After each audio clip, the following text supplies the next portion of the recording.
শুভ সকাল আমার সকল ইউটিউব পরিবারের সকল বন্ধুদেরকে জানাই যে যেখান থেকে আমার ভিডিওটা দেখছো তোমরা সবাই খুব খুব খুব ভালো থেকো বন্ধুরা। আর এই দেখো, তো ভিডিও কিন্তু একদম ছোট্ট করেছি, তো ভিডিওটা করা হচ্ছে না ঠিক মতন। আর এই দেখো, এখানে তো ভিডিও যাই না, মানে সকালে 6টায় যদি ভিডিও ছাড়ি, ভিডিও মানে এত অসুবিধা হয়, ভিডিও কোনো মতে যায় না। তো এই যে বাইরে দাঁড়িয়ে গেটের সামনে, মানে তবু ভিডিও সহজে যেতে চায় না। আর এই দেখো, জামা কাপড় তো নিয়ে এসেছি, যাও বা পরলোই না মেয়েরা। আর এই যে ছোটো মেয়েটা সেই বাড়ি পরা গেঞ্জি একটা পরছে, একটা এমনি গেঞ্জি পরছে। এই দেখো, এই জামাটা পরেই না, এই জামাটা যে পয়লা বৈশাখে কিনলো, মেয়েটাকে জামাটা পরাতেই পারি না।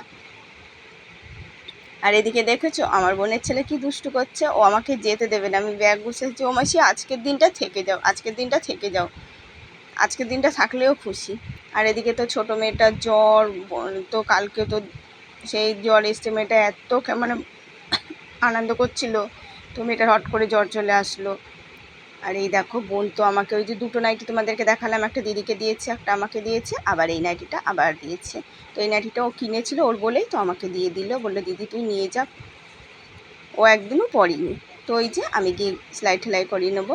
আর এটা গেঞ্জির নাইটি, তো কিনেছে, লজ্জাও পাচ্ছে করতে। আর এই দেখো বন্ধুরা, তাহলে এই কালারটাই আমি নেবো, ওটাও দিয়ে দেবো, কারণ দুটো পিঙ্ক কালার তো ভালো লাগবে না,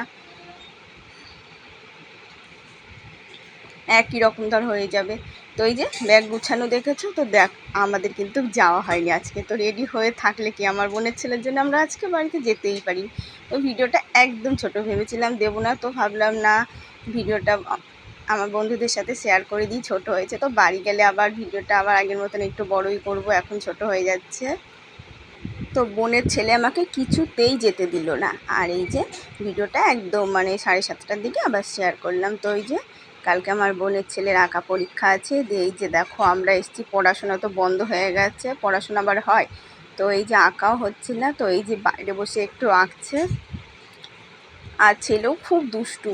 আর এদিকে আমার ছোটোটার তো জ্বর, খুব জ্বর এসছে, মেয়ে ঘরের মধ্যে পড়ে রয়েছে। তো ওই যে জ্বরের ওষুধ আমার কাছেও ছিল, আবার বোন দিল, বোনের ছেলেরও জ্বর এসেছিলো কয়েকদিন আগে, তো অ্যান্টিবায়োটিক ছিল, সব দিল। ও বোনের ছেলে আর আমার মেয়ে তো ধরো খুব একটা বেশি ছোটো বড়ো না, ওই 1.5 বছর 1.5 বছর এরকম ছোটো বড়ো। আর এদিকে ওই জন্য মেয়েটা একদম মানে এত মানে খেলাধুলা করছিল, আর সেই মেয়ে একদম বিছানা থেকে উঠতে পারছে না। তো বন্ধুরা এই দেখো, আমি বাড়ি যেতে পারিনি, আমার মনটা কিন্তু খুব খারাপ। তো বাড়িতে গেলেও না, রাস্তার মধ্যে বাসের মধ্যে না খুব অসুবিধা হয়ে যেত, যে মেয়েটার খুব জ্বর ছিল গো। তো দেখো এদিকে বোন খাবার করতে গেছে, আমি এই যে আজকে বসে রয়েছি। তো আজকে যাইনি, আর রুটি আর সিমই হবে রাত্রে। তো ওই যে রুটি ভাজছে, মেয়েকে বললাম মানে একটা রুটি নিয়ে গেতো, মেয়ে নিয়ে আসলো। আর কেউ ভাজলে না তখন খেতে ইচ্ছে করে, তো আমি একটা রুটি খেলাম। তারপরে এই যে ছোটোটাকে একটা পরোটা দিয়ে, আর ও তো রুটি খায় না, একটা পরোটা দিয়ে আর একটুখানি সেমই দিয়ে খাই দিলাম। ও কিন্তু সেমই ঠেমই খেতে খুব ভালোবাসে, এদিকে সেমইটা মানে যেইটুখানি কী খাক, কিন্তু মেয়েটার শরীরটা ভালো না বলে খেতে পারলো না। আর এদিকে দেখো আমরাও খেতে বসে পড়েছি।